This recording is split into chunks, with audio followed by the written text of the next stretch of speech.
Welcome, honeys, to part 2 of the Masterful Mr. Wright. Today we'll be talking more about the formation of the legend and a little bit more about the professional side of things. We'll be discussing how Frank Lloyd Wright saw American architecture, his ideals for it, and his battle against the internationalists, as well as some of his very early Usonians, and what exactly a Usonian is.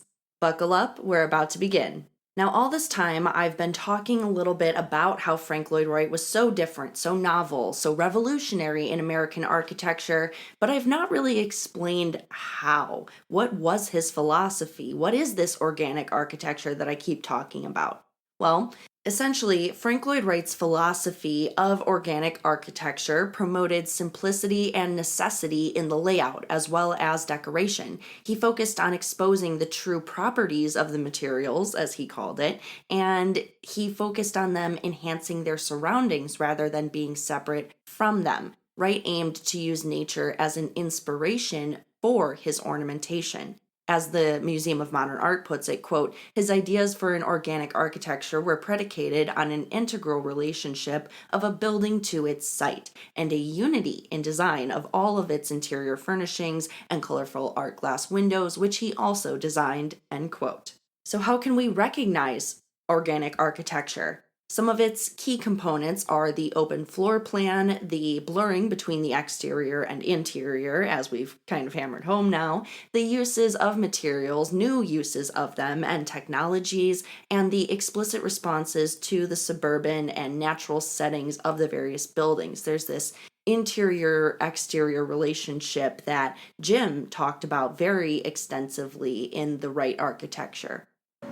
So especially the front porch bit caught my attention because growing up, my family was big on, it's summertime, we're having our dinner on the patio, back patio. Yeah. And, of course, when you're on your patio, front or back, you're right in the middle of the nature. You are in that sort of liminal space between what is your home and what is the outdoors, so to speak. And so that, I think, tied into Wright's philosophy of organic architecture well, because the organic stuff, the organic emphasis of that was basically an almost Gaudí-like borrowing from nature, using some of the mathematical formulas and structures that we see in nature, whether that's a snake's rib cage or something else, to create these strong inner supports, these great buildings. And so I guess I'm just wondering if there was anything in particular that stood out to you about the organic architecture theory of Wright's, and just your take on it. What you learned about that through the fellowship? Well, I think that's a good question. It's a broad area, a complicated question.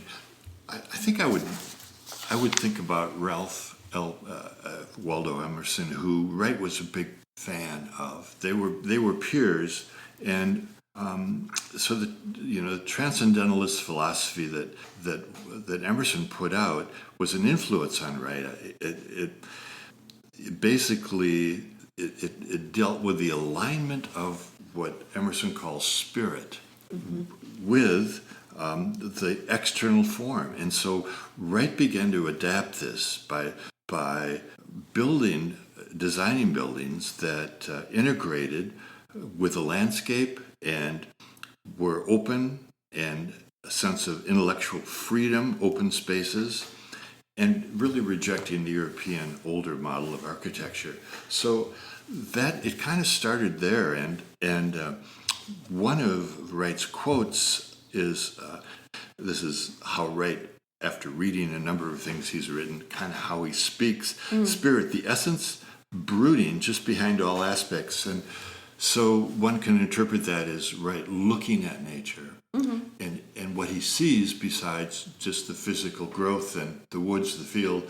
He is trying to see into what's brooding underneath there, and that connects all of nature, the spirit that he's trying to identify, and then using that as a fundamental part of his design.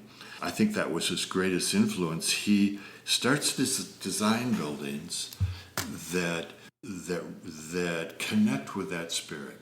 So one characteristic of Wright's design is that the interior space of your home has easy access to the exterior of nature, whether it's through visual sight, windows, or doorways that open up easily to your terrace, which in turn steps into the nature of woods. So there's never much barrier between the interior of a Frank Lloyd Wright house and the world that surrounds it. He would emphasize this by using architectural features. Such an example might be an interior wall of, let's say, the main room of the house runs across the room through the window line, and the same wall continues out to the terrace. So when you're standing in your living room, you can see your living room extend outside, so to speak, in the terms of a single wall. Right. He did in the Roby house, which is one of his great homes in the Chicago subdivision that he designed for. I visited that house and saw some examples of what I'm speaking of. On the second floor of that house, there's a beautiful open room. It overlooks a swimming pool. Oh. Yeah. And the window wall of that is quite large and overlooks the pool. It has 2 stairways coming up to that second floor, and each stairway has wonderful architectural features coming up off of the railing to make this kind of interesting framework that's above each of the stairways. When you look out the window wall, you see two similar structures that come off the pool and repeat the same pattern right in front of your eyes that you're seeing inside the building. Oh, interesting. Yeah. I never heard that about the pool. Yeah. And the matching features. The Roby House is really a masterpiece, and it was, I think it's still privately owned, so you don't. I think it's owned by it's either the University of Illinois at Chicago or the University of Chicago. I can't remember which. It's really worth seeing. But the point I'm trying to make is how Wright, throughout all of his career, always allowed the occupants of his house to view the outside as just an extension, or the house being an extension of the exterior. It seems subtle when I first saw it to me, but as I began to recognize these characteristics, continuing walls, reflection, architectural features outside that repeated what was inside, I began to see how powerful it really was. Wow. I've seen very few architects who are able to do that. I love that. Another thing that makes Wright's architecture unique is that it, quote, in adapting inspirations from global cultures, breaks free of traditional forms and facilitates modern life, end quote. These qualities, the open floor plan, etc., have all been recognized by UNESCO as, quote, pivotal in the development of modern architectural design in the 20th century. So let's talk some significant early examples to see these things in action, so to speak. First, the Martin House of 1903 through 05. This is one of Wright's largest at a span of nearly 30,000 square feet across 6 structures. And according to Jesse Fisher, CEO at Frank Lloyd Wright's Martin House, that estate is one of the prime examples, quote, of Wright's architecture at the height of his Prairie period, characterized by its low-profile, cruciform plan, spatial openness, pronounced horizontality, and dramatic pier and cantilever construction, end quote. The story behind it goes a little something like this. Darwin D. Martin, a Buffalo, New York-based executive at a mail-order business called Larkin Company, had been instructed to find an architect to design the company's administrative headquarters, but had a side interest in hiring someone to build a home for his growing family. He was recommended Frank Lloyd Wright by his brother. And the home matters quite a bit in Wright's story. According to Fisher, it, quote, gave Wright unique freedom and space, especially with that 30,000 footage, to experiment with his ideas. Unlike his previous work in Chicago, Wright was able to personally select the lot for the Martins' house. With 1.5 acres nestled in the historic Parkside neighborhood at his disposal, Wright was able to fully explore the compositional possibilities of his prairie house style, end quote. Wright would later, as we know, borrow $43,000 from Martin in order to purchase the lot for Taliesin, which he would not pay back until 1935. Concurrently, we have the Susan Lawrence Dana home of 1902 through 1904. The Illinois Department of Natural Resources writes of it that Wright designed the 12,600 square foot home for the daughter of a former Springfield mayor a mere 6 months after her father's death. Dana, as a member of the stockholders board for the Hillside Home School, the progressive boarding school founded by Wright's aunts, was determined to put the property to good use upon its transformative expansion. It reportedly, quote, became not only a venue for lavish entertaining, but also a community center for education and the arts and a platform for the women's rights movement. An advocate of education and literacy, Susan soon commissioned Wright for a second Springfield project, designing a library within the Lawrence Elementary School, now the Lawrence Adult Center, end quote. Prior to the Martin House, of course, this had been the largest residential project thus far in the architect's 10-year independent career since leaving Sullivan's office, and it was twice as expensive in its detail and elaboration as the 1902 Ward Willets House in Oak Park, which is widely considered the first of Wright's mature prairie-style designs, and at a price tag of $60,000 at the time, which would include the art glass, furniture, and architectural fees. And I was curious about what that $60,000 in 1902 money would be today. It's $2.3 million, honeys. Finally, to round us out here, we have the Frederick C. Roby House of 1908 through 1909. Roby was a wealthy bicycle and auto manufacturing executive who commissioned the home, but he and his family only lived there for 14 months before Roby was forced to sell the property to settle his debts. Two other families owned the residence following the Robys, and it was later used as a classroom, dormitory, refectory, and office for a number of businesses, followed by the University of Chicago. The Roby House is important in Wright's story because it's the last major residence that Wright designed before he absconded to Europe in 1909, and it features some of the iconic traits of Wright's building, like a open main floor plan flowing around a centralized hearth, which, typical of Wright's prairie residences, has permanent seating, quote, symbolizing the locus of the family unit and the generation of life-sustaining warmth during the frigid Chicago winters, end quote. Today, the home is a National Historic Landmark. It's still owned by the University of Chicago, but Wright's personal advocacy of it was a primary reason for that. The house was at risk of demolition both in 1941 and 1957. But both times the architect campaigned successfully to save it, calling it a quote-unquote cornerstone of American architecture. It helped that some others of his day recognized its merit, and the Roby home has only become more popular and more lauded as time goes on. For example, the American Institute of Architects named it one of the 10 most important structures of the 20th century in 1991, and the Frank Lloyd Wright Conservancy calls it, quote, the most innovative and forward-thinking of all Wright's prairie houses, end quote. Art Story writes that in it, Frank Lloyd Wright achieves, quote, a dynamic balance between transparency and enclosure, blurring the boundaries between interior space and the world of nature beyond, end quote. Another aspect of this organic design philosophy was Wright's tendency to design for the entirety of the home. Like many arts and crafts designers, Wright would custom make his furniture for individual homes regardless of a client's wealth in order to seamlessly match with the rest of the building's aesthetic, and these remain some of the most famous among American design pieces. Let's use here the case study of the dining room ensemble for the Burton J. Westcott House of 1908.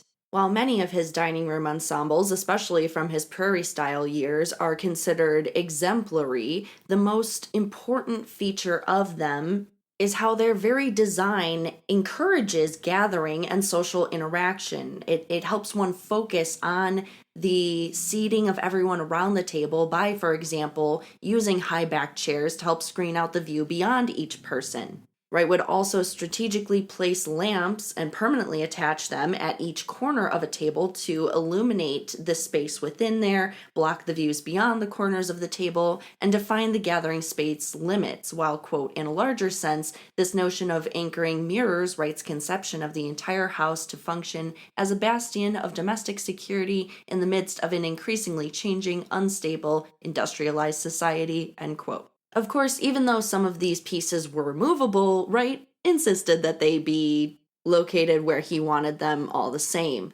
According to our sources, quote, once when a client dared change the positioning of items before Wright came to visit, he dragged them all back to where he intended them as soon as he arrived, end quote. And these elements that Wright's own style would become recognized for were in part due to the Shinto way of life, which I keep bringing up, and which he was exposed to in his time working on the Imperial Hotel from 1916 to 1922. The Shinto way emphasizes a cleanliness of space as a sort of spiritual purity, a cleanliness of self. And its hallmarks include Spartan interiors with minimal decoration, the incorporation of the literary into the architectural, and especially modular geometry.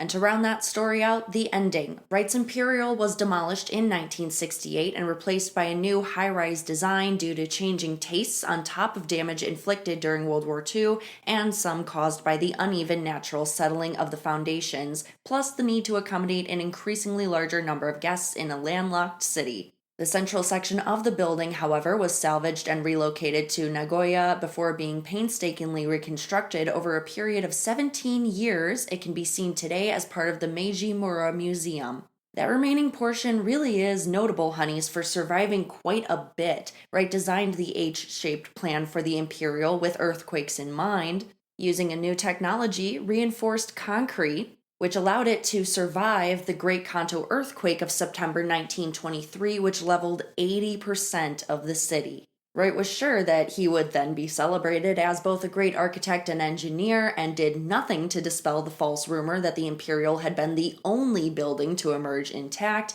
He was sure that a flood of commissions would soon follow. And that's one of the major significances of this commission, is that it was the first one to prove to him his own prowess as an engineer. But it was also a bit bizarre in format. It was done in this kind of Mayan revival style that must have seemed as exotic to Europeans and Americans as it did to the Japanese, even. I also couldn't help but notice, honeys, that Wright refused to acknowledge just how much he admired and drew from that art. He was, as we've talked about, a lifelong serious collector and dealer of Japanese prints, writing a book on them in 1912 and making more money in the 1920s from his activities with them than from practicing architecture. Crucially, Wright's architectural drawings have become the links to proving Wright's debt to Japanese artists and designers, revealing his affinity for especially xylographers like Hiroshige. Wright loved to be photographed or depicted near those same prints, and perhaps the biggest giveaway, effects seen in Japanese woodblock prints are mirrored by many of Wright's presentation drawings. For example, a signature on a 1908 drawing by the pioneering architect Marion Mahoney Griffin, one of Wright's most trusted designers and drafters, reads, quote, Delineator Mahoney after FLW and Hiroshige, end quote, which means that Wright may have encouraged his staff to follow his lead in borrowing strategies from Japanese art. The irony of that unrecognized debt to this art is all the more mind-boggling in the context of his relationship with the internationalists. One of the more difficult parts of the research and production for this miniseries was coming to understand exactly what Wright's battle against the internationalists was all about. It turned out to be much more complex than I expected, honeys. And it turns out that Wright saw architecture, at least in part through a sexual lens, as dependent on the architect's quote-unquote capacity for romance, with himself as the, quote, husband of a truly American modernism, end quote. This romance is what he saw as lacking from the international style, which was coming up at the time, especially in Europe. Wright called the internationalists not real men and compared them to eunuchs whose procreative energies had been removed. He described them as lacking virility. Yet, ironically enough, it's while Wright is across the Atlantic in Europe that he produces the Wasmuth Portfolio, the first extensive work of Wright's design. The formal title in English is Executed Buildings and Projects of Frank Lloyd Wright, and it was published in 2 volumes with the help of his then 19-year-old son Lloyd, as well as a former Oak Park employee, Taylor Woolley, in 1911, after Wright had returned to the USA. The portfolio was definitely aimed at a public audience. It mostly featured lithographs of the commissions that he'd received prior to heading to Europe. This would be work from the first period of Wright's career, defined by the development of his prairie style. yet it still caused a sensation among architects in Europe. Quote, reputedly, on the day that the Wasmuth volumes arrived in Peter Behrens' Berlin office, where Walter Gropius, Mies van der Rohe, and Le Corbusier were employed, all work came to a standstill so the staff could peruse the folios, end quote, which is partially why it is so significant and why we're bringing it up here. The Wasmuth portfolio introduced European architects to Wright's prairie style and thus shot him to international stardom in the field. The Milwaukee Art Museum, who now hosts one of the few remaining copies, describes Wright's insistence on printing some of the portfolio in gold ink and explains that that meant the publisher could only afford to produce a relatively small number of them. The combination of that fact and the subsequent loss of many sets of the portfolio in a 1914 fire at Taliesin makes them very rare. Wright would return to Europe in 1930 after he was invited to give a series of lectures tied to a traveling exhibition of his work, which began at Princeton that year. It went on across several American cities, then to Europe. Yet just a couple years after that European tour, in 1932, Frank Lloyd Wright writes The Disappearing City, predicting the extinction of modern industrial metropolitan centers. In it, he also proposes the Broadacre City concept with its shocking twist of management being done by the architects who would have total political power as well as design freedom. But the Broadacre concept was not really that dramatic. Or was it? Broadacre City would have been the size of Manhattan, housing about 10,000 inhabitants if it had ever come to be. The Broadacre plan represented the growth of Wright's ambition to elevate American society through architecture from the quadruple block plan of his Oak Park days 20 years earlier to a new proposal for a sprawling, low-rise development which would connect a patchwork of houses, farms, and businesses across the American landscape via highways and monorails, with the acreage broken up roughly along a gridded road plan into various zones for different purposes.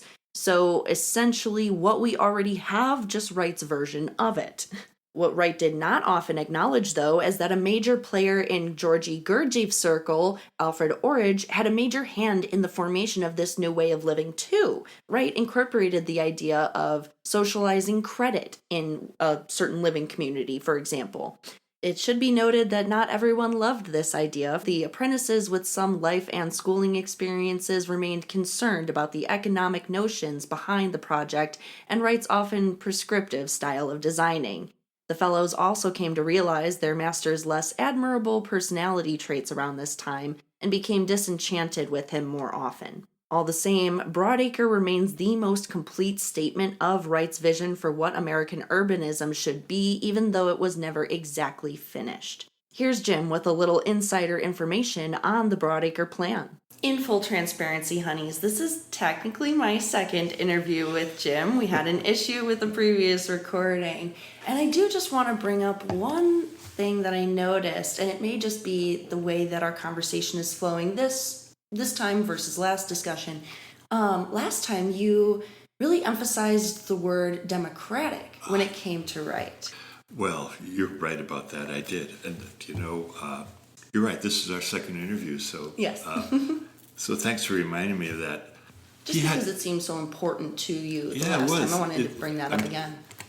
So Wright's idea of democracy is solidly in much of his work. It doesn't seem to scream democracy, but in ways it does.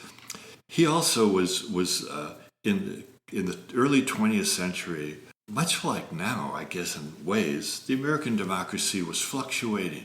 We saw a lot of really huge wealth built by individual people who were kind of robber barons in a way of our timber, our resources. So Wright wanted to level the playing field so each person in America had equal value and equal opportunity. And that it was in the late 30s when I think he first came up with the idea of Broadacre City. I think you're right about that. He had started his school, so he had a group of students. Wright had seen subdivisions going up around cities. They were happening and of course they still are. And if anyone has seen a subdivision go up themselves, drive to the edge of the city you live in and watch farm fields or open spaces be turned into neighborhoods. Wright saw that time and time again. And what he saw was something he didn't think was democratic. So a single person, a single corporation would buy the land, plan the suburb, sell the individual housing units for profit, and then move on and do it again. Broadacre City had a different plan. It was basically Wright's idea of a suburb, and it had at its heart the idea of democracy. And I'm just glancing at some of the things that I wrote down about this. So in Wright's idea, there was an absence of ownership. Broadacre City gave the individual not only ownership of his home or her home, but also of the place of employment or the farm, if there was farming going on in Broadacre City, instead of corporate ownership. And Broadacre City also saw that the residents had an equal voice in how the subdivision should look and how the subdivision should continue to evolve after it's built. It's not led by a corporate entity, but rather those decisions are shared by all the occupants of Broadacre City. Community development by and for that community. Exactly, and he included the idea of the artists in the community also given a clear voice as to what their vision would be. He saw that the Broadacre City would contain specifically more green space, more wooded space. His idea of how it looked evolved over the years, but he created in 1936 a model of it on plywood. I think there were 4 sheets of 4x8 plywood. And it was a sizable model.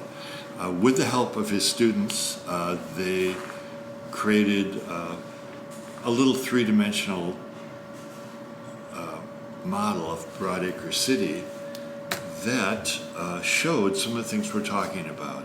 And that model still exists. It's Taliesin Spring Green. I think it still might be.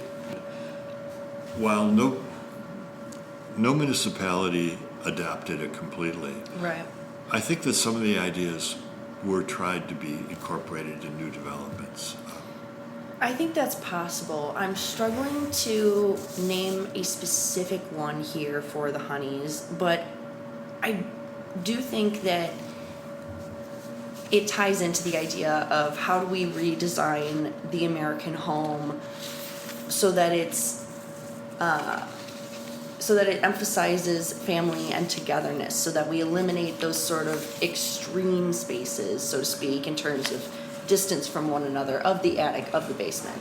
The open floor plan for connection between all living in that space. So I think that last part is definitely something that there's been some attempts to do. Middleton Hills is a subdivision that was built in the early 2000s. It was built by Marshall Erdman. okay. Marshall Erdman was a real fan of Frank Lloyd Wright's. He's younger than Frank, and they worked on a number of projects together. The most famous is the Unitarian Church in Madison, which one of the last buildings Wright designed, and Erdman became the builder of that. Before Erdman died, he bought some acreage outside of Middleton, Wisconsin, and he created what he called Middleton Hills. And he brought in a young urban planner to help him plan it, and it's not Broadacre City, but it contains some of the things that I think Wright would have liked. The houses are smaller, they're beautifully built. There are no power poles, everything is buried underground, which Wright really tried to pioneer. Sorry, just especially now that you say that, I think I know the neighborhood you're talking about. Yeah. I had a friend who lived over there for a little while. And each house has a front porch, and the idea Erdman thought of that is that you would get to meet your neighbors if it's warm out on the front porch in the evening. This was not a right idea exactly. It's just an idea that works, and I don't think there are fences in the yards. I'm not sure about that. At one point, I think there fences just weren't allowed. Mm-hmm. So you had these green spaces in which yards all meet up in the back of the houses. The roads are narrower. It has been a real success. I mean, now it's really a desirable subdivision. People seek it out, and I think as far as how it's run, decision making, I think that also is something Erdman set up in its charter. Mm-hmm. that if you choose to, as a residence there, you have input into it before things are changed about it. That's nice. So I think that's the closest thing I can think of a Broadacre City happening. Yeah. Now, as Jim noted there, the Broadacre Plan was produced during the Great Depression at roughly the same time as various other large-scale theoretical urban planning projects, such as Le Corbusier's Radiant City, also based on the idea of strict zoning methods and circulation based on the automobile. And these captured something about that time period by the way that the plans, quote, represent the faith in the car to fully reshape Western society once the economy improved again, end quote, as Art Story put it.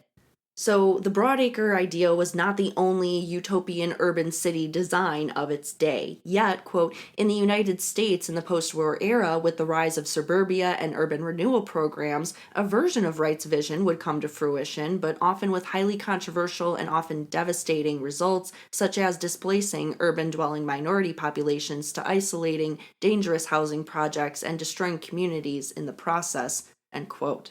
Having explored a little bit more of the mature Wright and his organic philosophy, having an understanding now of who this architect was when he started thinking about becoming a teacher, we can now move on to the origins of the fellowship. The first hugely influential moment came in 1916 with Wright's experience of having apprentices in Japan. Frank was getting all the attention and praise he had always craved as Wright-san. He was now a Sullivan figure to his first apprentice, Arato Endo, who handpicked the rest of his adoring crew.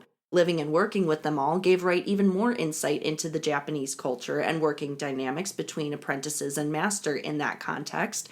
But it also gave him the chance to get a little weird as the kind of resident American genius. He switched up his more Oscar Wilde look to something a little more Middle Ages style, a cape and double shirts with a clerical-looking collar. Wright noted in his journals of the time that he was especially impressed by the precision of the hardworking builders. He wondered how he might recreate such discipline and cultural elevation at home. Although Frank was still turned off from the schooling system by his own university experiences, he began to seriously consider the idea of a school of his own using the abandoned hillside homeschool property buildings. Remember, he had just bought the property a year before in exchange for paying off his aunt's debts. This may have been, however, a form of apology for the role that his and Mama Cheney's, as well as him and Miriam Knowles' scandalous affairs had in the increased dropout rates of the school and its subsequent closure. Of course, as we have kind of established here with the indebted success label, Frank was not really a reliable man when it came to credit and later stopped paying them the agreed upon $250 a year annual payment deal. But in the early stages, when he was still coming up with this all, he got so specific as to decide on specific components like a theater plus lecture center for locals and a class size, 30 young men. Another major milestone comes in the late 1920s when Wright starts musing on how he might make Taliesin into a live workspace with a drafting area for a handful of apprentices who would work in exchange for room and board. These ruminations become the structure of the fellowship, which he proposes to his Frank Lloyd Wright Incorporated investors not long after claiming that there are candidates across the nation who would work with him. If you're wondering where the Frank Lloyd Wright Incorporated came from, you are not alone. I also wondered what was up with that and found out that the loss of Taliesin in 1925, for the second time, nearly ruined Wright entirely. Without the valuable collection of Japanese art that he'd collected while abroad, it had all been destroyed in the fire, he had nothing to sell off and no way to pay his debts at the time. Frank Lloyd Wright's solution had been to incorporate himself to prevent total financial ruin, with the aim of soon repairing and moving back into Taliesin with Olga Vanna, despite a court ban on the architect from living in a quote-unquote immoral situation.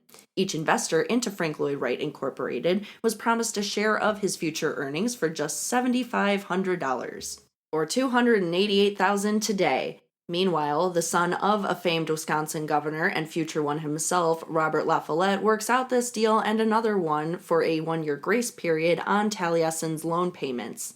Wright actually succeeds in getting several investors and begins looking at a new deal regarding the use of Taliesin Spring Green by the Prairie Institute, aka Georgy Gurdjieff's circle, with his right-hand man, Alfred Orridge. Yet, he's almost immediately forced to give up those investor funds to Miriam Knoll in their court divorce settlements, which were really rough for Wright. He was forced to pay her $6,000 up front and create a $30,000 trust fund for her, plus pay $250 a month in alimony for life. Coming back to 1928-ish, Wright develops a prospectus for the University of Wisconsin to develop a quote-unquote experiment location at Taliesin and convert it to a recruiting co-ed design shop for mass production by American industrialists.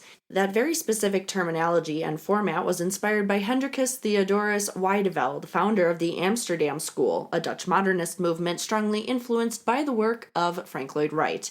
Wright knew of Wiedeweld because of the personal copy that Wiedeweld had sent to the architect upon the 1925 publication of Wiedeweld's text on Wright. Wright then led Wiedeweld to believe that he would serve as the school's director while Wright would act as the chairman of the board. The problem was that Wright's own ego/resentment over European quote-unquote exploitation of his ideas led to the university prospectus mostly taking the shape of a rant against USA democracy at the time and architectural purity.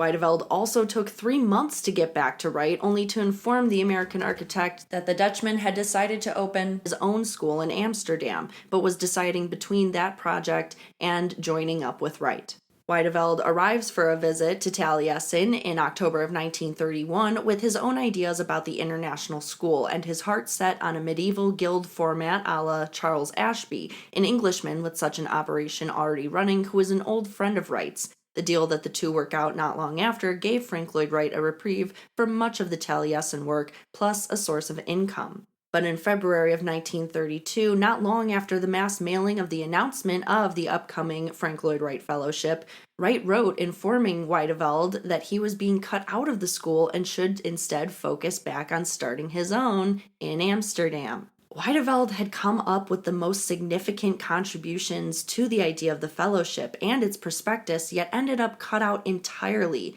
The sole and subtle nod indicating his contribution, lost to most, is the name of the sort of larger-scale community Wright envisioned resulting from the fellowship, Broadacre, which is synonymous with the English translation of the Dutchman's last name, Widefield. But as we know, the fellowship wasn't really Wright's alone. It was also in some ways Olga Vanna's, and probably intentionally so. Let's face it, honeys, when the setup happened, it was probably likely a way for Georgy Gurdjieff to get an in to Taliesin. The first night, Olga Vanna and Frank talked about art as well as philosophy, their personal lives and professional ones, and especially about how Gurdjieff had taught Olga Vanna so much through the movements, classes, and her years with him. It probably helped that the ideas of Gurdjieff's institute resonated with theories and interests that Wright had long held. For example, the interest in dance, as well as Sullivan's stance that man had the power to master nature through an occult-like blend of formulas, geometry, and secret ritual, a belief shared by the Gurdjieffians at the Prairie Institute. Another example, both Olga Vanna and Frank believed in the unity of all life and in a sort of interior order to nature, which was the architect's foundational inspiration, and also a Gurdjieffian teaching. Gurdjieff and Wright both emphasized the quote-unquote organic in their philosophies and looked to trees as embodiments of timeless interior structures and a sort of subtle order in movement. We know that they fell hard and fast, but what Wright may not have known was that some of Gurdjieff's inner circle members were plotting as Olgivanna moved into Taliesin. Just a few days afterwards, for example, top men Alfred Orage and Jean Toomer switched up their usual strategic meetings about the launch of Gurdjieff Institutes in the USA by also including Zona Gale, who had recently put distance between herself and the Institute. Although Wright was no big fish, once again living in scandal and with several notable creatives already a part of the Institute, he had an estate which Gurdjieff might base his American operations out of, Taliesin. So on the next trip to New York City in February of 1925, Wright met secretly with Gale, Toomer, and Orage, who asked about using Taliesin as their home base. Wright, who was under pressure for $47,000 in debt and who had just watched his insurance company project deal fall through, was tempted, if only for financial reasons. It would have been much less burdensome to share the cost of the estate with a larger group, although it seemed likely he might cut a deal with them when the couple left a few weeks later from New York. The second burning of Taliesin prevented any further movement towards an agreement. But credit where credit is due, Zona Gale's presence was a really smart move by the Gurdjieffians. Wright could not say no to the one that got away. Wright began writing again in the aftermath of the Second Fire, and his phrasing as well as his philosophies show a clear influence from the Armenian philosopher, as our sources prove with quotes like, quote, "In harmony with the principles of nature and reaching towards life-light, only so are we creative, and all that need ever be painted or carved or built are significant, colorful shadows of that light," end quote. Once the fellowship has begun, Olgivanna and Frank regularly struggle for power within their dynamic, in part because Olgivanna had been led to believe she might be a significant leader in the fellowship prior to its launch. An anecdote sort of encapsulating this power struggle is that of the Know Nothing Club, a secret series of meetings in which Olgivanna subtly gathered some of the fellowship's women and would instruct them in Gurdjieff philosophy and dancing. It ended when Wright found them out and was enraged with jealousy. Her daughter / Frank's stepdaughter Svetlana became a sort of mediator or balm between the two during these years. On October 25th of 1932, the Frank Lloyd Wright Fellowship officially opens, despite Frank not having any work. And here are a couple of names worth remembering as major characters in our story. Wes Peters, who dropped out of MIT and is described as rebellious by his professors. Edgar Taffel, who had struggled at New York University but was a Sullivan fan. Abe Dombar, a U Cincinnati L'Atelier member who had gained local fame as a window designer. Yen Liang, a Yale prodigy who dropped out of Harvard and hoped to be the Frank Lloyd Wright of his homeland, China. And finally, Jack Howe, son of a Hillside alum and apparently the only one to get the green light to work in exchange for his tuition. The structure of Wright's fellowship was just as unorthodox as the man himself. Almost all of it was physical labor, with traditional architectural instruction only beginning after 1934, when Wright received the first of his commissions for the low-cost Usonian houses from professor at the University of Minnesota, Malcolm Wiley. Furthermore, there was no expected time frame for students to graduate and establish their own practices. Rather, choosing to leave the fellowship was considered traitorous, and Wright often shunned those who did. The students and initial 48 skilled tradesmen instead worked on every part of the former hillside property / Taliesin too, chopping lumber, rebuilding a dam, until the workers decided to leave for their lack of pay. Frank Lloyd Wright is then able to secure some material donations, but takes a year to settle the routines and finish construction with his students. Frank was especially obsessed with the theater conversion, quote, as a vehicle for testing and refining wisdom, end quote, as was the Gurdjieffian Olgivanna. Though to be fair, Frank had a history of theater work from his first Sullivan project. The schedule was rigorous in spite of this lack of time frame, and also Gurdjieffian in nature. Both he and Wright believed the key to success, as well as a healthy life / spirit, was work. You would wake up at 6:30, breakfast would be finished within the hour, and then work would be done until 4 p.m. break time, then again until dinner at 7 p.m. with lights out at 10 p.m. Even though these manual labor-heavy routines kind of revealed Wright's lack of teaching prowess, the fellowship and the Wright household demanded perfection. Perfection in aesthetic, with tables and meals prepped just so, longer hairstyles worn by the men. Wright even demanded the right kind of laugh based in Shinto inspiration from his time in Japan, and demanded that a potential apprentice, Anthony Quinn, get corrective surgery on his tongue to reduce his stammer before Wright would admit him. The surgery made poor Quinn's condition worse, and so he never became a fellow. They also demanded perfection in work. For example, cooking or farming done wrong could, quote, stain one's record, end quote, with the family, and demanded perfection in their actions. Too much smoking or drinking, or in the case of apprentice Nicholas Ray, one's dog eating a farm chicken, could get an apprentice booted as well. In the fellowship's earliest days, Wright kind of revealed his own ego and other shortcomings by, for example, making everyone, even the Jewish students, attend regular Christian-style Mass each Sunday, leaving these debts unpaid, even that one to Martin 20 years later, in spite of the land being key to the entire fellowship operation, and by only sometimes working alongside his students while other times watching on in fine dress, as they literally constructed his home. Every time that the Wrights couldn't pay their staff or workers, the students were forced to step in to, quote, learn how to design for by doing, end quote. But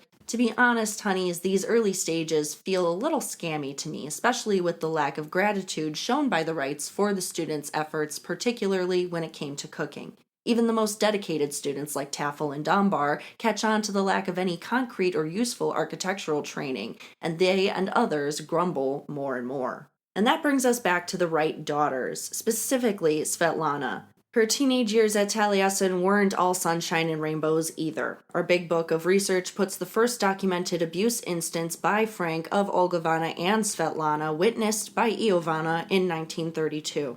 And while almost all of the apprentices liked Svetlana, she liked apprentice Wes Peters back enough to promise a future marriage to him. Wes, however, made the mistake of telling Frank Lloyd Wright, who assumed that he'd gotten Svetlana pregnant. 8 months later, the couple ran away, but ended up living separately for a time. One consequence of that departure, tensions between Olgovana and Frank increase, especially as Olgovana begins flirting with the apprentices, who she's much closer in age to than her husband, and incites his jealousy. But Svetlana's departure also leaves room for Iovana to become the new pampered princess of Taliesin, although she also inherits the burden of becoming the mediator between her parents. So in her earliest years, Iovana experiences life as a sort of tool deployed by her parents. She is also kind of unexpectedly illiterate through age 9 because Wright was so prejudiced against any schooling, still from his allegedly terrible experience attending UW-Madison.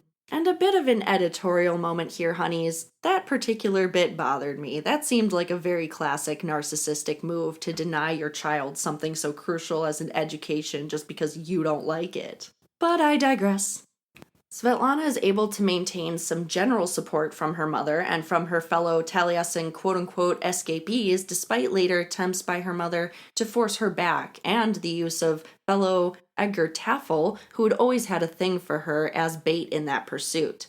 Wes Peters, however, becomes a super hater and could barely stand the fact that Svetlana even visited Taliesin for Christmas the same year she left, even though she's only 16 years old at this point. As Wes Peters gets a slow but steady start on his own, Svetlana trades kitchen work in the home of Chicago symphony violinist Winifred Cree for lessons, room, and board. Yet both halves of the couple are worried that they couldn't be successful independently of Taliesin and felt the draw as much as they felt the sting of their old wounds. And one kind of cool note to add here, although both got into the toy business, Frank's son John Lloyd Wright is much better remembered for it than his stepdaughter Svetlana, as the inventor of the eventually mass-produced Lincoln Log. She made dollhouses that were locally popular. But Olgovana senses a second opportunity in Gurdjieff's July 1934 visit to Taliesin and uses Svetlana's interest in Gurdjieff's teachings to try to convince her that the two should escape to Europe together, just mother and daughter. Svetlana says no and continues with her plan to marry Wes Peters, who by this point is frustrated with his own inability to escape the Wright-like tendencies of his work. Svetlana also says no to marrying at Taliesin and plans to do so under her biological father's name until she learns that Hinsenberg has also become a follower of the mystic. She's tired of Gurdjieff dominating her life. but suffers doubt only once about returning to Taliesin after meeting Gurdjieff in Chicago on his way back from his own visit to Taliesin. And Wes does not take this news well, ranting against the idea of re-entering Taliesin's quote-unquote feudal system. One upside, so to speak, of this conflict-laden visit is that it motivated, via shame, the Wrights to begin Iovanna's schooling. Gurdjieff, according to Iovanna herself, directly told her parents that she ought to be learning and ought to be surrounded by kids her own age, not sequestered away at Taliesin. And that, honeys, is where we will leave things for today. I feel confident that I've left you with a great impression of Frank Lloyd Wright's ideals for American architecture, his sense of democracy, his early prairie houses, and why those matter in his journey, as well as the Imperial Hotel.